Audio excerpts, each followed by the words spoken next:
Você está no melhor lugar da terra. Agora pergunta a ele por quê.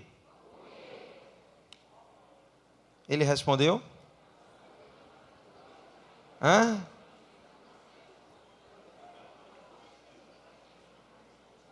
Toda pergunta carece de quê? Uma resposta. Então pergunta de novo a ele, querido, você sabia que esse é o melhor lugar da terra? O que é que ele respondeu? Agora pergunta a ele por quê?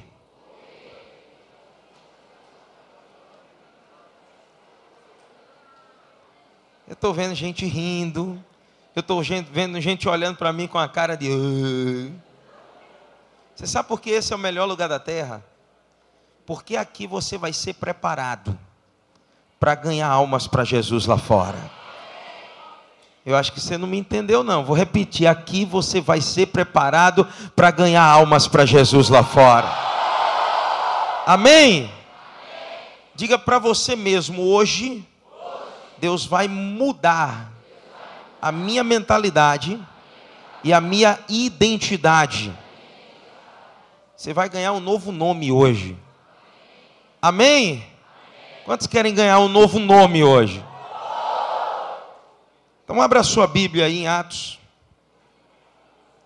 Atos capítulo 4. Você não vai conversar, você não vai andar. Nós estamos, desde quinta-feira, ajustando o foco. Diga comigo, eu estou ajustando o foco. A visão precisa, de tempo em tempo, passar por alguns ajustes. Por quê? Porque muitas vezes nós vamos perdendo aquela visão original e é necessário, às vezes, o foco ser ajustado. Nós mostramos quinta e sexta que nós temos um modelo. Quem é o nosso modelo? Quem é o nosso modelo? Ele é o modelo original que nós seguimos, amém? Nós encontramos em Jesus o ganhar, o consolidar, o discipular e o enviar. Jesus foi o primeiro a entrar na visão como igreja aqui na terra. E nós também seguimos a Jesus, que é o nosso modelo. Amém? Quantos aqui se identificaram com Cristo durante esses dias? Lembra o que significa o primeiro ir? O que é que significa o primeiro ir? Identificação. Então nós precisamos nos identificar. E nós nos identificamos com Jesus. Então eu vou ganhar, consolidar, discipular. Eu vou mais forte. Mais forte.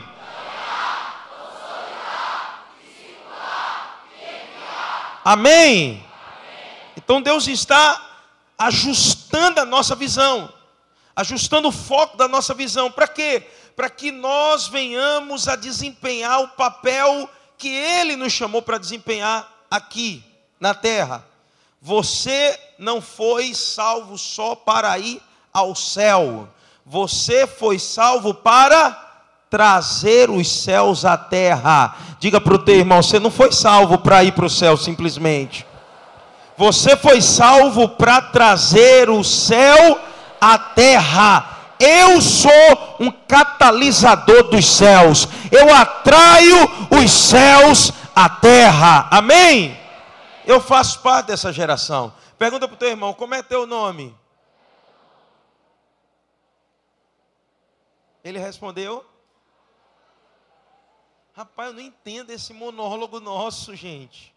Você pergunta uma coisa, o cara fica com cara de pastelão. Quando você pergunta, ele tem que responder. Pergunta de novo, como é teu nome? Agora. Olha para mim. O nome dele vai mudar nessa noite. O nosso nome vai mudar nessa noite. Deus vai mudar o nosso nome nessa noite. Amém? Atos capítulo 4. Quantos trouxeram Bíblia? Quantos não trouxeram?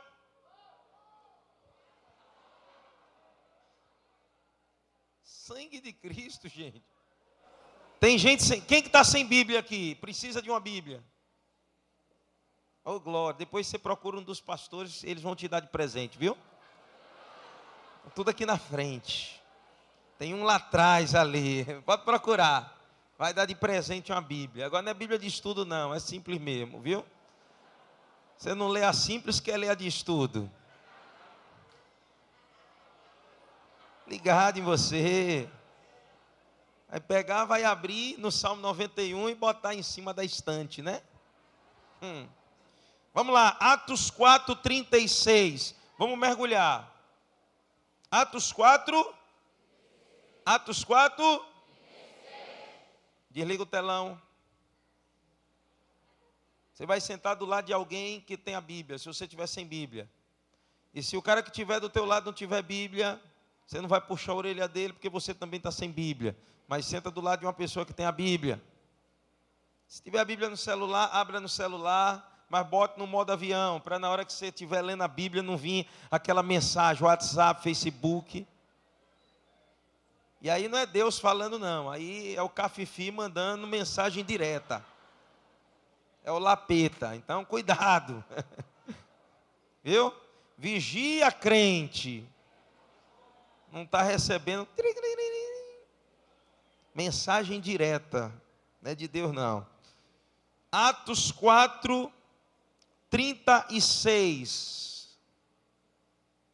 Quantos estão comigo aqui? José, a quem os apóstolos deram o sobrenome de Barnabé. Como é que ele se chamava?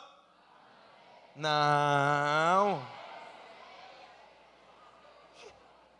Alô? Alô? Vocês têm que estar aqui comigo. Vamos voltar a ler de novo.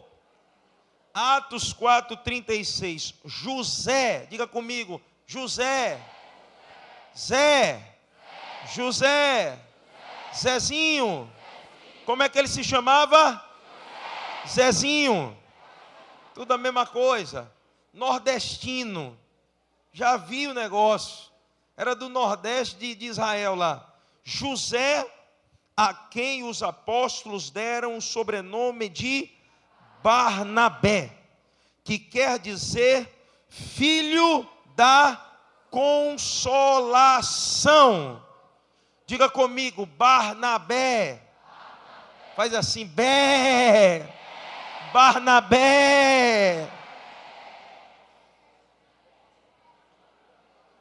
Olha que coisa interessante. Barnabé quer dizer o quê?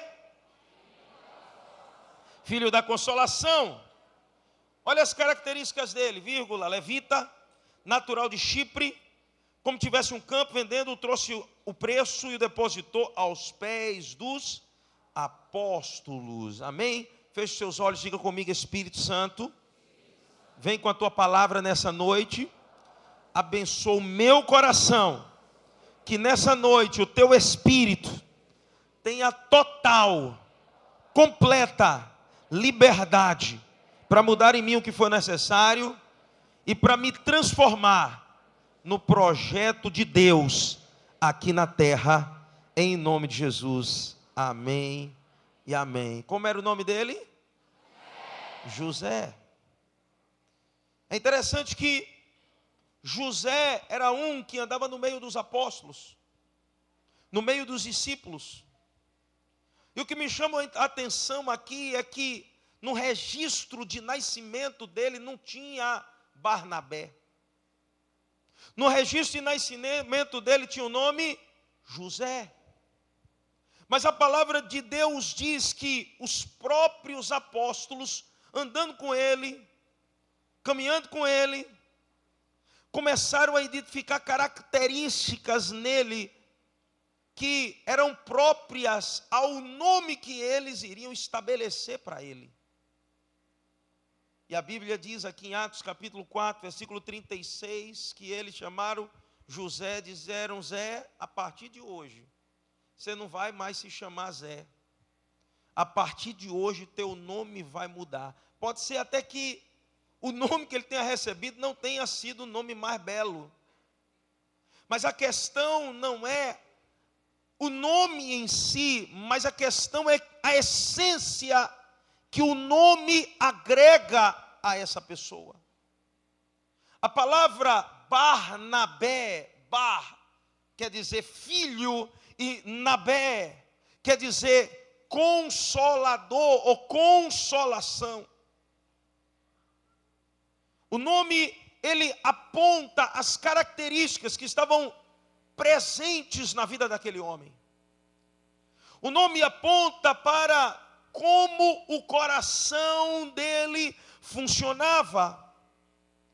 É interessante que quando Lucas ele escreve o texto de Atos 4:36, ele explica da seguinte forma. Ele vai dizer, o nome dele foi dado pelos apóstolos como Huios, no grego, que quer dizer filho, e Paraclésios, que quer dizer consolação. E é interessante que no grego, o nome que é dado para aquele que o Senhor Jesus iria enviar quando ele subisse, é um nome parecido com aquele que foi dado para Barnabé. Você sabe qual é o nome do Espírito Santo no grego? Tem gente aqui que saiu na frente, por quê? É o nome da rede, é? Diz para a pessoa que está do teu lado, queridão. Sabe qual era o nome do Espírito Santo? Paracletos. Você sabe o que quer dizer isso? Os apóstolos começaram a olhar para Barnabé, e ao mesmo tempo os apóstolos começaram a andar com o Espírito Santo, se envolver com o Espírito Santo, e eles começaram a olhar para Barnabé, e andar e se relacionar com o Espírito Santo, e andar com Barnabé, e se relacionar com o Espírito Santo. Eles olharam assim, gente, ele tem muitas características do Espírito Santo. Ele parece demais na forma de agir, de se manifestar com o Espírito Santo. E os apóstolos decidiram mudar o nome dele de José para Barnabé, que quer dizer filho da consolação. Você sabe o que é que eu espero viver? Eu espero viver uma semelhança tão grande com o Espírito Santo, que as pessoas comecem a olhar para mim e elas comecem a enxergar em mim a presença do Espírito Santo. Você sabe o que eu aprendi? A igreja de Atos, ela só funcionou depois que algo de extraordinário acontecesse. O que foi que aconteceu para que a igreja de Atos começasse a funcionar? Quem lembra? O Espírito Santo desceu sobre a igreja. Quando o Espírito Santo desce sobre a igreja começa a funcionar. Por quê? Porque até então, a igreja era apenas um templo. E o templo não era um templo físico, mas era um templo de carne e osso, que era você, que eram os homens que estavam naquela época. E um templo vazio não tem função alguma. Ele precisava de um preenchimento. E qual era o preenchimento? O Espírito Santo. Quando o Espírito Santo entra na igreja, o que acontece? A igreja começa a funcionar como igreja. É por isso que só há uma maneira de você funcionar como igreja aqui na terra: quando o Espírito Santo de Deus ele entrar em você, quando o Espírito Santo de Deus se preencher. Quando ele te preenche, você passa a ser igreja, não uma igreja morta, não uma igreja prédio, não uma igreja paredes, mas uma igreja viva que se move por onde quer que for. Olha para a pessoa linda que está do teu lado e diz: você precisa ser igreja. Você precisa ser cheio do Espírito Santo de Deus. Aleluia. Quais são as características de Barnabé? Quais as características que um Barnabé tem? Primeiro, Atos 4:37, a palavra de Deus diz que quando Barnabé, ele recebeu o nome, e quando Barnabé foi reconhecido pelos apóstolos, versículo 37, ele disse: como tivesse um campo, vendendo-o, trouxe o preço e o depositou aos pés dos apóstolos. Você sabe o que eu aprendo aqui com Barnabé? É que o coração de Barnabé não estava preso a coisas passageiras. O coração de Barnabé não estava alicerçado ou estava plantado em coisas passageiras. A visão de Barnabé era uma visão muito maior do que aquilo que é efêmero. A visão de Barnabé não era aquilo que era terreno, mas era naquilo que era eterno, naquilo que era celestial. Note, a igreja estava começando, a igreja estava iniciando, e havia algo que prendia Barnabé. Barnabé era de Chipre, Barnabé tinha um grande terreno ali naquele lugar, e a Bíblia diz que Barnabé decidiu: eu vou doar a minha vida para o Senhor, eu vou investir a minha vida para o Senhor. E a Bíblia diz que ele pegou aquele terreno que ele tinha, ele vendeu, e o valor que ele arrecadou, ele entregou e depositou todo nos pés dos apóstolos. E o que ele estava mostrando ali? Ele estava mostrando ali simplesmente que o seu coração não estava ligado naquilo que é efêmero. E você sabe o que eu aprendi? Que quando o meu coração não está ligado àquilo que é efêmero, que não é passageiro, Deus, Ele supre tudo que eu preciso, não só espiritualmente, mas também fisicamente. Deus, Ele me faz ser bem sucedido em todas as áreas. Você sabe qual é o grande problema da igreja hoje? É que nós estamos mais preocupados com o transitório do que com o eterno. Nós estamos mais preocupados com aquilo que é passageiro do que aquilo que é eterno. É interessante que hoje eu estava aqui num momento com vocês à tarde, como eu fiquei impressionado. A carência afetiva de muitos de nós. E quando se falou em namoro, em arranjar um esposo, uma esposa, eu via o olhar de muitos de vocês brilhando. E aquela preocupação: eu já tenho 12 anos, será que eu vou casar?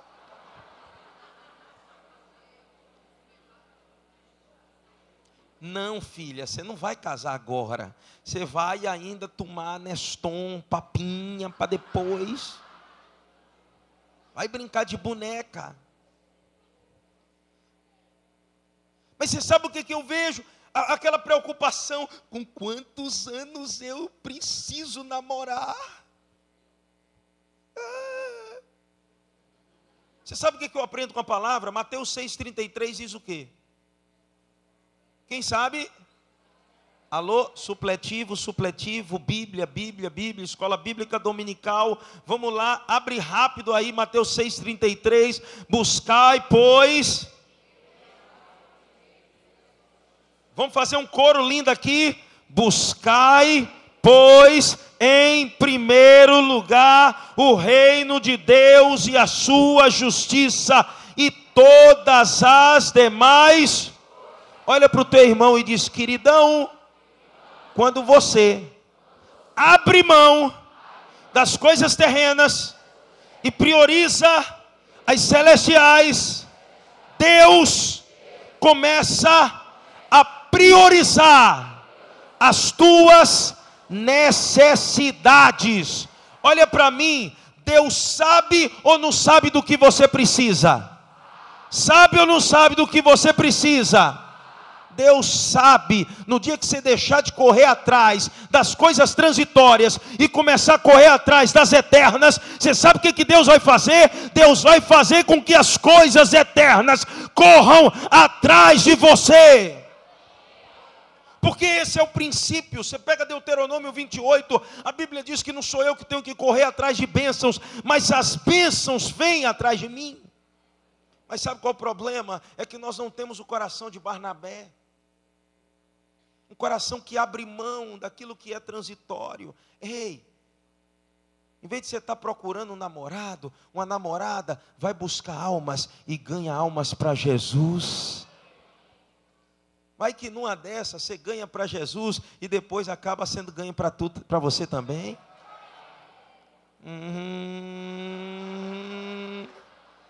Tem gente que gostou desse negócio, né? Tá vendo?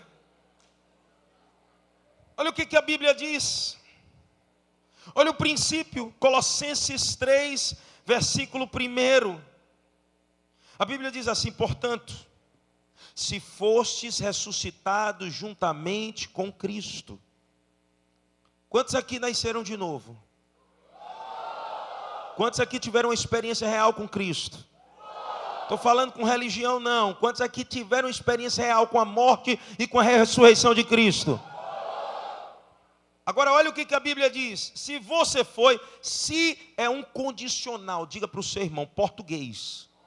Lição de classe. Se é um condicional.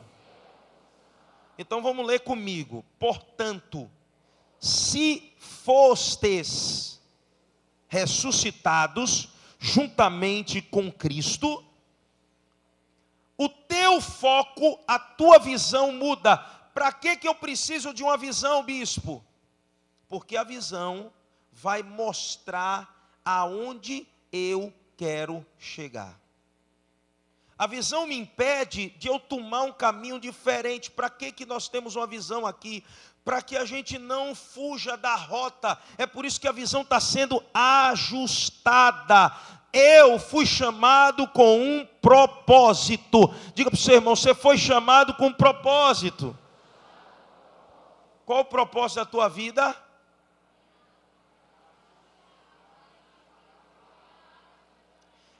Diga comigo, adorar o Senhor, honrar o Senhor, dando a Ele aquilo que Ele ama e deseja. Deus quer vidas sendo transformadas. Deus quer te usar como um pescador de homens. Lembra que nós falamos isso quinta e sexta? Nós mostramos Jesus como modelo. Jesus viveu de uma maneira e nós temos que viver igual a Ele. Amém? Então, portanto, se fostes ressuscitados juntamente com Cristo, buscai as coisas lá do alto, onde Cristo vive, assentado à direita de Deus. Ponto. Versículo 2. Pensai. É buscar. Buscar requer uma atitude. Toca no teu irmão e diz: lembra que Jesus andava, caminhava. Posso te fazer uma pergunta? Olha para mim. Posso? Deixa eu dizer uma coisa. Jesus, ele ficava dentro da casa dele, orando e lendo a Bíblia o dia todo? Jesus, ele ficava dentro do templo o dia todo, ouvindo a palavra ou pregando? O que é que Jesus fazia? E percorria todas as aldeias, pregando o evangelho do reino. Então diga comigo, chegou o tempo de eu buscar. O que é que tem escrito aqui na frente? Sacode teu irmão, empurra ele assim, faz.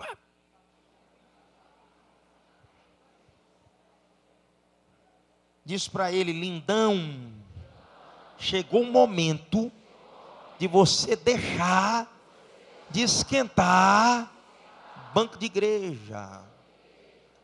Sério mesmo, olha para mim, não estou tirando chacota nem brincando não, mas tem lugares aqui que se você sentar, não encaixa na tua bunda. Desculpa.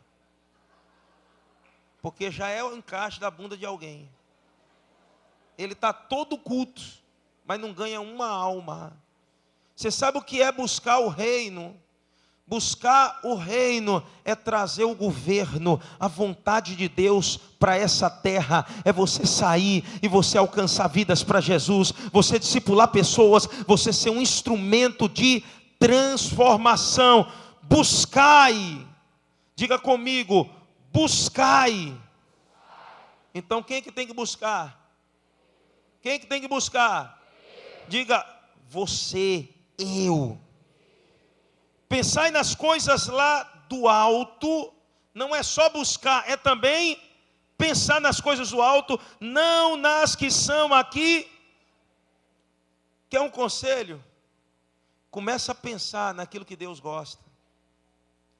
Quando você sentar, ao invés de você simplesmente planejar a tua vida, olha, amanhã eu tenho que entregar um currículo aqui, você tem que fazer isso sim também. Amanhã eu tenho que ir no shopping, amanhã eu tenho que ir na faculdade, tem prova, tem aquilo. Começa a pensar também nas coisas do alto. Meu Deus, amanhã eu vou para o trabalho, eu tenho que trabalhar. Qual a estratégia que o Senhor vai me dar para lá no meu trabalho eu testemunhar de Ti e eu ganhar uma alma para Jesus? Amanhã, amanhã eu vou fazer uma entrevista. Qual a estratégia para simplesmente eu não só ser contratado, mas eu também mostrar que Jesus vive em mim para a pessoa que vai me entrevistar? Amanhã eu vou ter que ir no shopping com alguns amigos, nós vamos assistir um filme no cinema. Deus, me dá uma estratégia, me dá uma ideia de eu apresentar o Teu nome a essas pessoas. Isso é você não só focar nas coisas que são terrenas. Isso é você focar nas coisas dos céus. E quando você cuida das coisas de Deus, Deus cuida das tuas coisas também. Nós temos que aprender isso. A palavra de Deus diz lá em Marcos 8, versículo 34, queria que você abrisse. O próprio Jesus, ele falando a uma multidão, ele diz assim: então, convocando a multidão e juntamente os seus discípulos, disse-lhes, diga comigo, convocando a multidão e juntamente os seus discípulos. Há uma diferença entre multidão e discípulos. Pergunta para a pessoa que está do teu lado: você faz parte da multidão ou você faz parte dos discípulos? O que é que ele te respondeu? Quantos discípulos nós temos aqui nessa noite? Olha o que a Bíblia diz. Então, convocando a multidão juntamente os seus discípulos, disse-lhes: se alguém quer vir após mim, o que é que tem que fazer? Se alguém quer vir após mim, o que é que tem que fazer? Se alguém quer vir após mim, o que é que tem que fazer? Diga comigo: negue-se a si mesmo. Abra mão de si mesmo. Abra mão da sua vontade. Tome a sua cruz e siga-me. Você sabe qual era a marca do coração de Barnabé? Barnabé era um discípulo. Ele fazia parte da comunidade de discípulos. E o coração do discípulo é esse. O coração do discípulo é um coração abnegado. É um coração que abre mão das coisas passageiras, efêmeras. Por quê? Porque ele está visando as coisas celestiais, as coisas eternas. Olha para mim. O que adianta você estar cheio de coisas passageiras e você perder o que é eterno? O que adianta? Mas sabe por que eu aprendi com Jesus? Certa vez os discípulos disseram: Jesus, nós abrimos mão de casa, nós abrimos mão de coisas, nós abrimos mãos de sonhos por amor a Ti e para Te seguir. E olha que coisa interessante, qual foi a resposta de Jesus? Jesus disse: olha, não há aquele que tenha aberto mão de casas, esposa, esposo, amigos, filhos, por amor de mim, que já nesse presente século não ganhe 100 vezes mais em tudo isso que ele abriu mão, e na eternidade, no porvir, a vida eterna. Diga para o seu irmão: é muito melhor você abrir mão agora, por amor ao Senhor Jesus, do que eu querer reter e abrir mão do meu chamado e perder tudo que Deus tem para a minha vida. Ei, psiu. Quantos aqui querem ser um Barnabé? Eu vou perguntar, sem você levantar a mão, sem fazer ou. Eu só quero que você reflita. Não responda. Quantos querem ser um Barnabé? Porque para ser Barnabé, tem que ter um coração abnegado. Tem que estar disposto a abrir mão. Você sabe o que eu ouvi esses dias e tenho ouvido? Às vezes quando Deus nos chama para algo, Deus vai dizer: olha, você tem que abrir mão desse teu relacionamento errado. E a gente diz que ama o Senhor, mas a gente não abre mão. Você tem que abrir mão dessa prática errada. E a gente diz que ama o Senhor, mas a gente não abre mão. Você tem que abrir mão desse pecado. A gente diz que ama o Senhor, mas a gente não abre mão. E você sabe como é lindo um momento como esse? Porque um momento como esse, você está no calor da coisa, e está todo mundo, aquela euforia. E quando alguém diz, quem quer ser discípulo, todo mundo...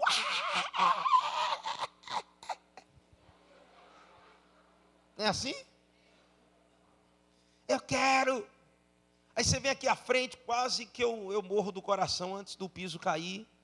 Eles começaram a pular, o negócio começou a trepidar. Eu disse, o sangue de Cristo tem poder. Aí corri aqui, pelo amor de Deus, manda parar, porque senão vai cair tudo. Eu não quero ir para o céu agora, eu ainda tenho que ganhar, consolidar, discipular e enviar. Um bocado de gente.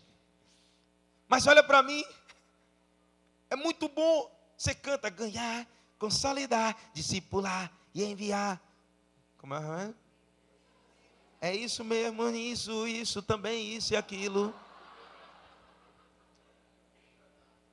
Mas quando você vai para fora das quatro paredes, você não ganha, você não consolida, você não discipula e você não envia. Por quê? Porque quando você chega na faculdade, você está preocupado de estar curtindo com a patotinha, e você esquece que aquele é o momento de você abrir mão da tua curtição, abrir mão da tua vontade, abrir mão daquilo que você acha que é o melhor para você, para estabelecer a vontade de Deus onde você está. Você não quer abrir. Barnabé abriu mão de tudo, porque ele disse, eu vou seguir ao Senhor Jesus, eu vou ser um discípulo, eu vou perguntar, você não vai levantar a mão, você não vai responder, você vai refletir, quantos querem ser um discípulo do Senhor? Guarda isso no teu coração, porque se você quiser ser discípulo, você vai ter que abrir mão de muita coisa. Segunda característica de Barnabé, ele tinha uma visão diferente. Ei, olha para mim.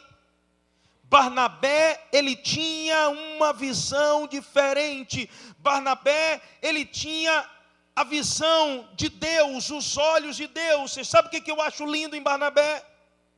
É que Barnabé conseguia enxergar nas pessoas o que ninguém enxergava. Ele conseguia acreditar em quem ninguém acredita. Quantos lembram qual é a visão da nossa igreja?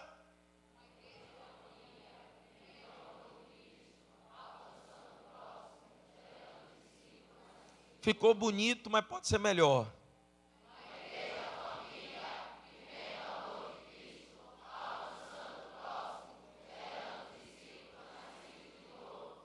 Olha que coisa interessante, aonde isso se encaixa na nossa visão. Primeiro, quando nós dissemos que somos uma igreja família, você sabe o que eu aprendi dentro de família? É que família tem que acreditar até o fim.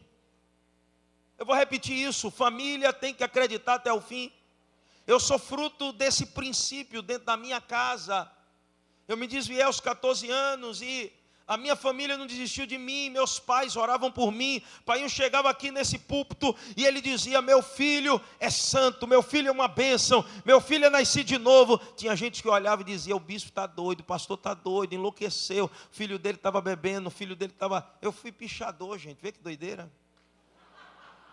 Já pensou nisso? Olha que maluquice. Ó, como o diabo era tão sujo. Você sabe como era o meu nome na pichação? Trevas. Para ver como o cão é sujo. Terrível. Olha que loucura, gente. Mas sabe qual é a beleza? Realmente eu era trevas. Hoje eu sou luz para o Senhor Jesus. E meu pai subia aqui e dizia, eu acredito, meu filho nasceu de novo, todos os meus filhos serão discípulos do Senhor. Você sabe o que é isso? É família. Olha para a pessoa linda que está do teu lado, diz para ela, eu acredito em você. Barnabé tinha essa capacidade de olhar com os olhos de Cristo e acreditar. Viver o amor de Cristo. Ei, olha para mim. Olha para mim, viver o amor de Cristo, o que diz Romanos 5,8? Mas Deus prova o seu amor para conosco pelo fato de ter Cristo Jesus morrido por nós quando éramos ainda. Jesus nos amou quando a gente era show de bola. Amor quando a gente estava dentro de uma rede. Amor depois que a gente passou pelo encontro. Amor depois que foi batizado. Amor quando nós ainda éramos pecadores. Você sabe o que acontece aí? Jesus acreditou em você quando ninguém acreditava. Jesus investiu na tua vida quando você não valia nada. Jesus pagou um preço alto por você quando você não valia o preço que foi pago. A gente precisa ter esse coração. Isso é viver o amor de Cristo. Isso é alcançar o próximo. Isso é gerar discípulos. Ei, deixa eu dizer uma coisa. Discípulo não nasce discípulo. Discípulo é gerado. Se você não acredita nas pessoas, se você não tem um olhar de Cristo, você não pode estar dentro da visão. Porque a visão tem um modelo, e eu disse ontem, o modelo da visão é Cristo. Olha só que coisa interessante, Jesus teve um encontro com uma prostituta. Eu te pergunto, uma mulher adúltera, prostituta. Eu te pergunto, Jesus fez o quê? Jesus disse, olha, você é uma prostituta, você é uma adúltera. Você não vale nada, você é o lixo, é a escória da sociedade. Então faz o seguinte, vai embora. Foi assim que Jesus tratou? O que é que Jesus fez? Jesus cuidou dela. Quando todo mundo estava para apedrejar, ele levantou, olha, quem não tem pecado. Não foi isso? Não, Jesus disse, quem não pecou. Jesus estava falando sobre o dia. Jesus conhecia o coração de cada um. Eu acho que eles estavam com tanto medo que se dissesse, se eu disser que não pequei hoje, ele vai acabar se levantando e vai revelar meu pecado. Quem não pecou, que atire a primeira pedra. O que acontece? Sai um por um, um por um, um por um. Só fica quem? Eu te pergunto, por que Jesus não pecou? Ou melhor, por que Jesus não saiu? Porque ele não pecou. Ele tinha direito ou não de atirar a primeira pedra? Mas ele não fez. Você sabe por que eu acredito que ele não fez? Porque Jesus acreditou naquela mulher. Jesus sabia que podia mudar a história dela com amor. Quando Jesus olha para ela, Jesus não vê simplesmente uma pecadora, mas quando Jesus olha para ela, ele vê uma pessoa que poderia ser transformada pelo poder do amor. A Bíblia diz que Jesus teve um encontro com a samaritana. Deixa eu te fazer uma pergunta. Você pensa que uma samaritana naquela época era alguém de boa fama? Não. O judeu não se misturava com o samaritano, porque dentro da cultura judaica, os samaritanos eram impuros, e aquela mulher em especial era uma delas. Mulher boazinha, show de bola, viúva negra, já tinha tido 5 maridos, eu não sei se enterrou, corneou, o que ela fez com os 5. Ela já estava com o sexto não era nem marido, era amante. E a Bíblia diz que Jesus se expõe, Jesus começa a conversar com ela. Os discípulos quando chegam, eles nem encostam, eles ficam de longe, olhando a conversa, dizendo, Jesus agora se meteu numa roubada. Conversando com essa mulher, se algum fariseu vê, se alguém vê, vai ser bronca para Jesus. E eles ficaram de longe e Jesus começou a conversar nela. Você sabe o que Jesus viu naquela mulher? Ele não viu uma adúltera, ele não viu uma prostituta. Sabe o que ele viu?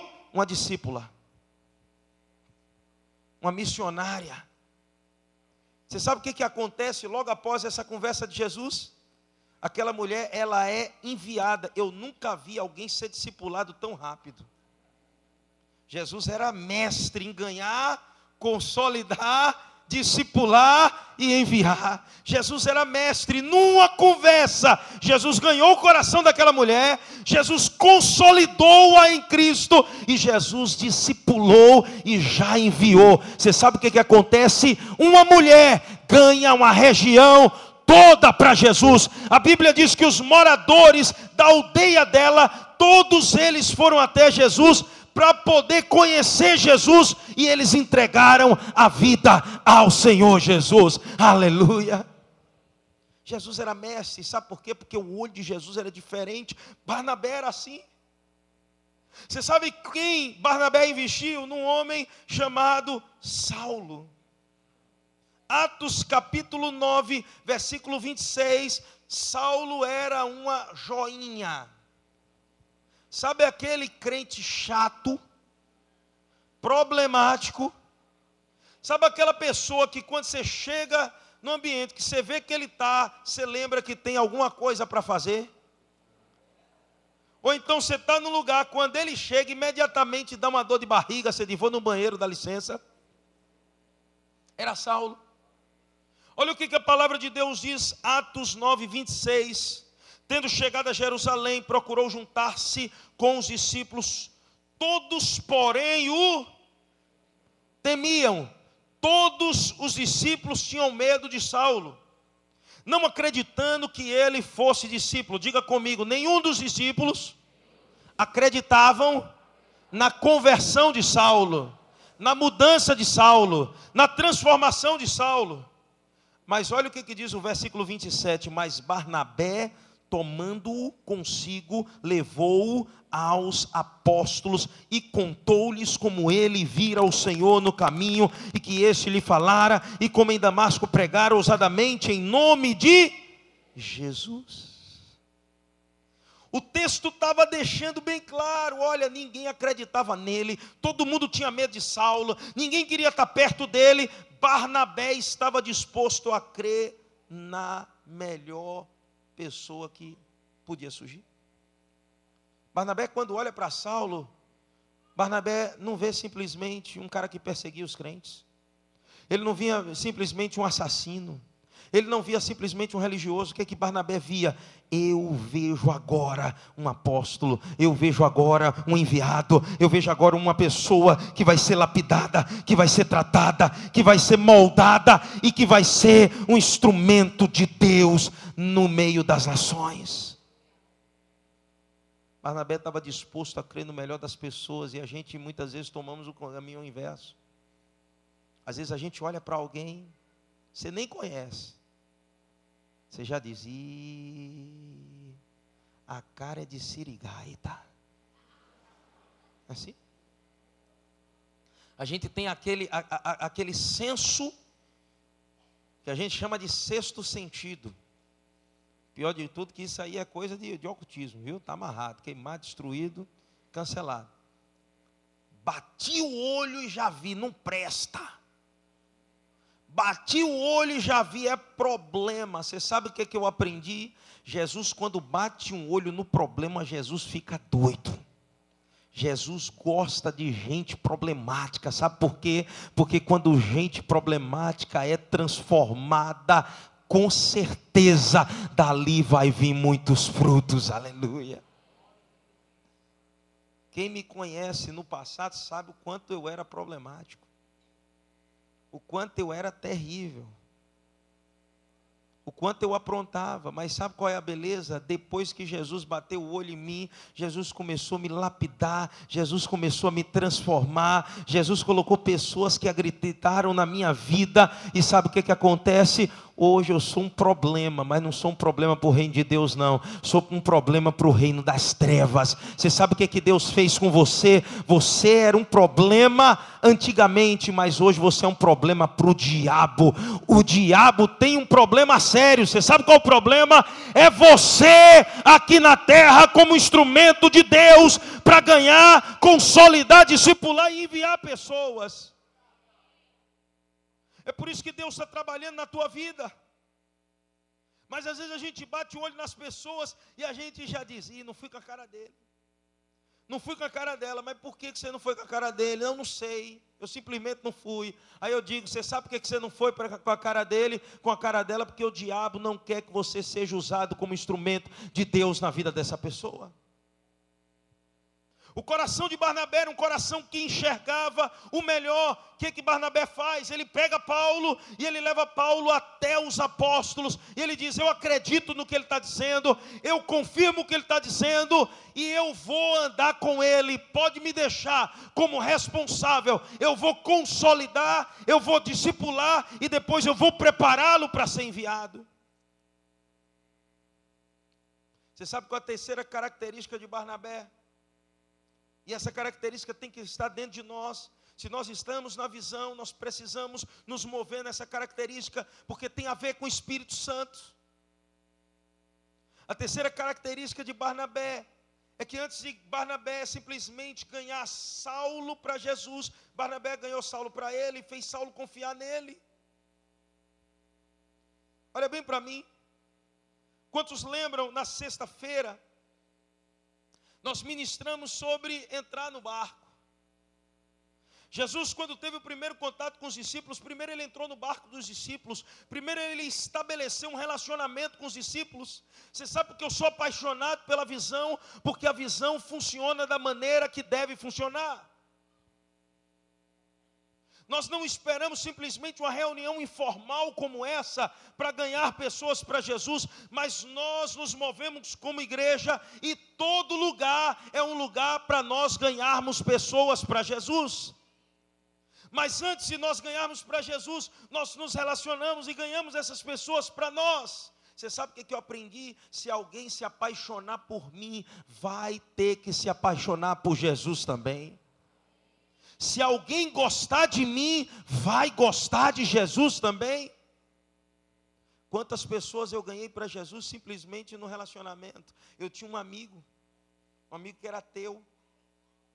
E todas as vezes que eu encostava perto dele, ele fazia para me afrontar. E ele começava a falar mal de Deus, falar mal de Jesus. E ele tinha muita raiva. E o que é que eu fiz? Eu me tornei simplesmente um amigo dele. Eu não falava de Jesus para ele. Eu saía com ele, pagava o lanche. É por isso que a visão é cara. Você tem que ficar rico, meu irmão. Você tem que te dar dinheiro para você abençoar um bocado de gente. Pagar para ir para o cinema segunda-feira. Uma estratégia de evangelismo. Esse filme é fantástico. Eu pagava o lanche dele. E eu ficava do lado dele. Eu ajudava ele a estudar nas provas. Imagina, eu não gostava nem de estudar direito. Mas eu ficava lá do lado dele. Está aí, ó.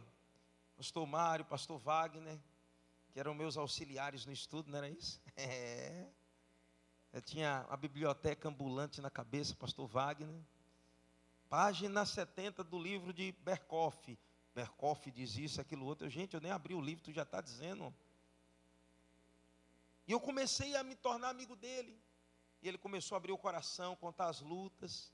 E eu nada. Até um dia que ele chegou para mim e disse: poxa, eu estou enfrentando uma luta grande. Ele tinha acabado de abrir uma empresa, estava numa crise terrível. Eu olhei para ele e disse: queridão, deixa eu dizer uma coisa. Eu posso orar por você e fazer um voto por você? Ele olhou assim para mim e disse: se teu Deus responder o que eu estou pedindo, eu não vou te contar o pedido, você vai fazer um voto, né? Você vai orar? Então ora. Se o teu Deus responder o que eu estou pedindo, eu vou com você no culto. Eu disse: querido, está fechado. Eu olhei para ele, deu vontade de dizer: tolinho. Pegou em bomba. Eu fiz um voto 7 sextas-feiras. Na segunda sexta-feira, ele me procurou e disse: eu não sei que macumba você fez, mas o negócio deu certo. Eu disse: não fiz macumba não, filho. Você sabe o que eu fiz? Eu orei ao papai. Moral da história: ele veio na igreja, entregou a vida a Jesus, acabou se tornando um dos meus melhores amigos na faculdade. E agora a gente já falava sobre Jesus o tempo todo. Acabou ficando chato demais, que tudo era... Não, mas o que diz a Bíblia ali? O que fala isso? E como é que é isso? E como é que é aquilo? Eu digo: meu Deus do céu, eu vim para a faculdade agora para estudar, filho. Dá um tempo. Mas sabe o que eu fiz? Eu estabeleci um relacionamento com essa pessoa. Eu gerei um crédito no coração dele. Ei, Barnabé gerou um crédito no coração de Saulo. Saulo estava tão desconfiado que ninguém acreditava nele. E chegou alguém: eu acredito em você, Saulo, me conta a tua história. O que você viu? Você viu uma luz, caiu do cavalo. Imagina, alguém chegar para você e contar uma história que aparentemente não tem nada a ver. Eu estava andando no cavalo, veio uma luz, essa luz falou comigo, eu caí. Você vai pensar: fumou maconha estragada, está doido. Barnabé ouviu e disse: eu acredito em você.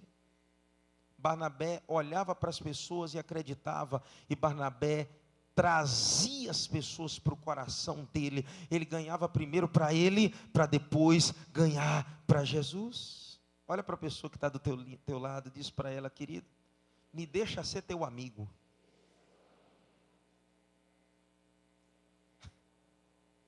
Olha para mim, o que é mais fácil? Você falar de Jesus para uma pessoa que está passando no meio da rua entregando um folheto? Ou você falar para Jesus para uma pessoa que você tem intimidade, que anda com você, que gosta de conversar com você, que gosta de andar com você? O que é mais fácil? Falar de Jesus para um amigo. Ei, faça amigos e leve esses seus amigos a serem amigos de Jesus também. Você sabe o que Jesus fez? Olha a estratégia de Jesus, se não foi igual a de Barnabé. Fez amizade com a mulher samaritana. Mulher, você me dá um pouco d'água? Jesus estava com sede, sim ou não? Não, Jesus não estava com sede. Acabou que ele não bebeu água coisa nenhuma. Foi estratégia, diga comigo, estratégia. Jesus puxou o assunto e começou a conversar com a mulher.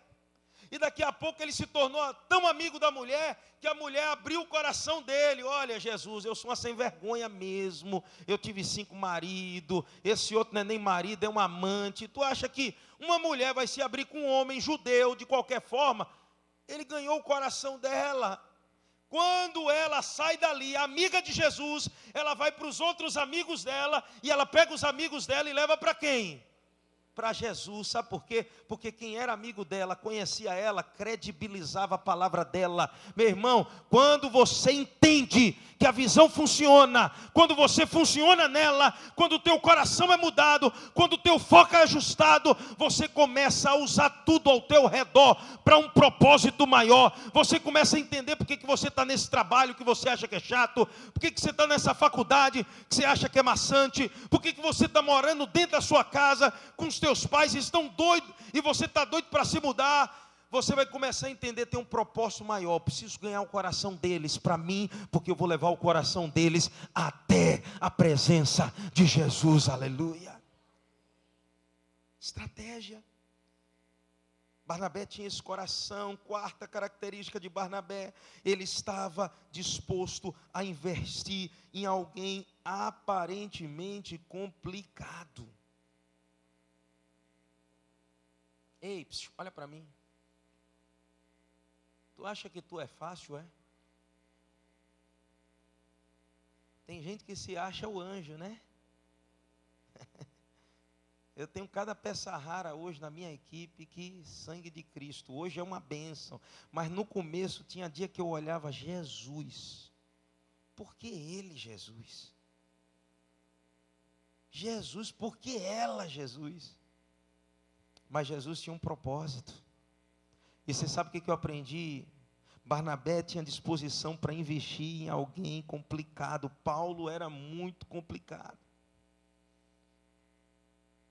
Se você analisar a história de Paulo, você vai ver que Paulo era alguém que onde chegava, criava problema.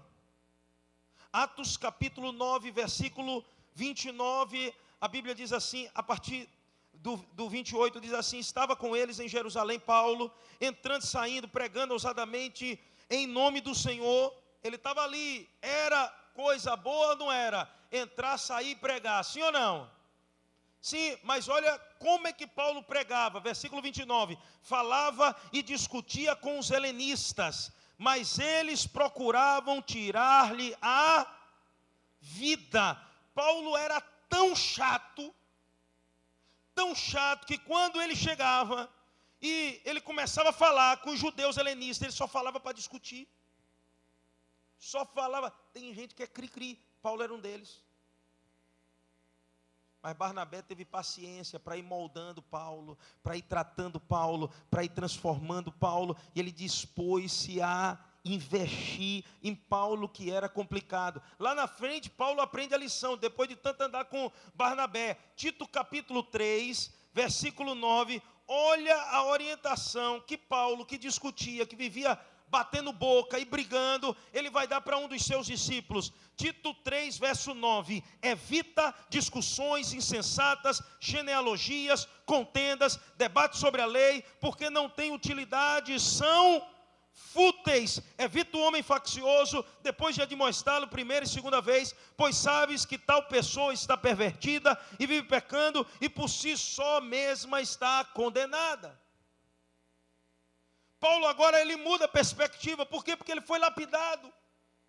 Mas antes ele era um problema. Onde ele chegava era discutindo, era brigando, era importunando. Mas Barnabé olhou para Paulo e disse: eu vou investir em você, complicado do jeito que é. E ele começou a lapidar a vida de Paulo. Ei, olha para mim. Você sabe por que Deus te trouxe? Para viver o sonho dele aqui na terra, para que você fosse um instrumento de Deus na vida de outras pessoas. Abre mão do teu egoísmo e achar que o mundo gira ao redor de você. Abre mão do teu egoísmo e achar que você é a melhor pessoa do mundo, que você não tem um defeito e que você nunca foi um problemático. Eu era um problemático, você era um problemático. Deus se transformou para quê? Para que o mesmo que Ele fez com você, você fizesse com outras pessoas.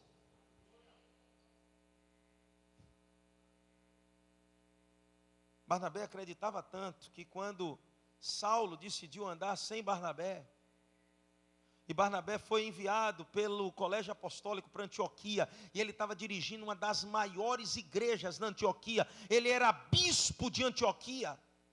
A Bíblia diz que aquela igreja cresceu tanto, e a fama dela se repercutia, que foi o primeiro lugar onde os crentes foram chamados de cristãos. Porque naquela comunidade as pessoas olhavam e elas conseguiam enxergar Cristo nas pessoas. E sabe o que acontece? Quando Barnabé procura saber de Paulo, alguém diz: olha, vou abrir o jogo com você. Paulo foi enviado para Tarso.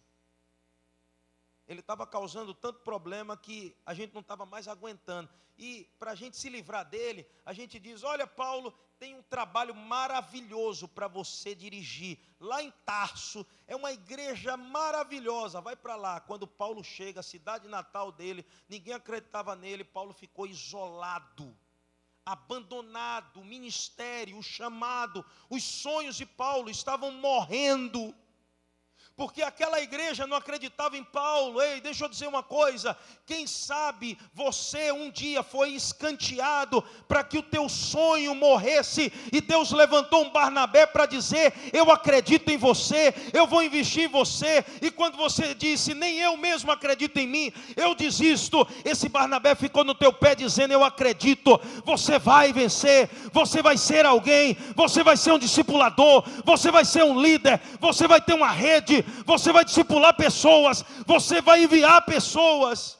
E você começou a ser ministrado por Ele, e os sonhos voltaram ao teu coração, e você se levantou, e hoje você é uma bênção. Sabe por que Deus colocou um Barnabé na tua vida? Para que você hoje tivesse o seu nome mudado, e você se tornasse um Barnabé na vida de alguém também. Chegou o tempo da gente deixar de ser uma igreja egoísta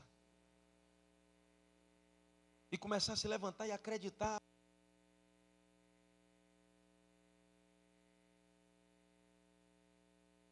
Acreditar que Deus tem um propósito, não só na sua vida, mas na vida de pessoas. E Ele vai te levantar como um Barnabé para investir na vida de outras pessoas. É por isso que a nossa visão é uma igreja família, vivendo o amor de Cristo, alcançando, indo buscar o próximo e gerando discípulos nascidos de novo.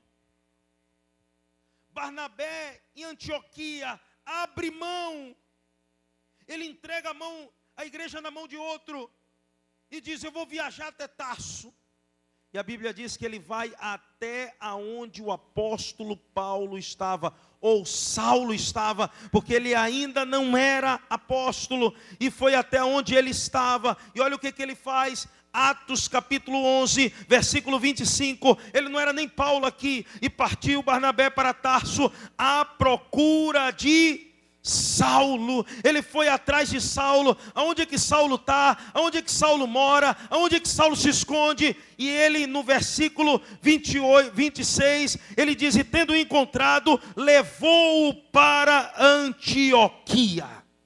Ele diz: agora Saulo vai andar comigo. E ele começou a andar com Saulo. E aí Deus começou a preparar e forjar o coração de Saulo. Você sabe o que Saulo se tornou? Se tornou Paulo.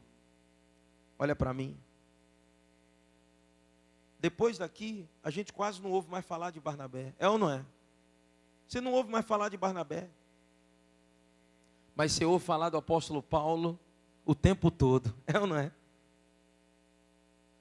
Mas olha para mim. Você sabe por que Paulo se tornou um Paulo? Porque Deus levantou um Barnabé na vida de Paulo. Se não tivesse um Barnabé, quem sabe ele tivesse morrido ministerialmente em Tarso. Tem tanta gente morrendo ministerialmente, tem tanta gente morrendo espiritualmente, tem tanta gente morrendo indo para o inferno. Sabe por quê? Porque Deus te deu um chamado para ser um Barnabé no meio da nossa geração, e você não tem coragem de se levantar. Você sabe por que Barnabé recebeu o nome Barnabé? Porque ele teve a coragem de ser um instrumento nas mãos de Deus. Eu queria que você ficasse de pé. Fica de pé.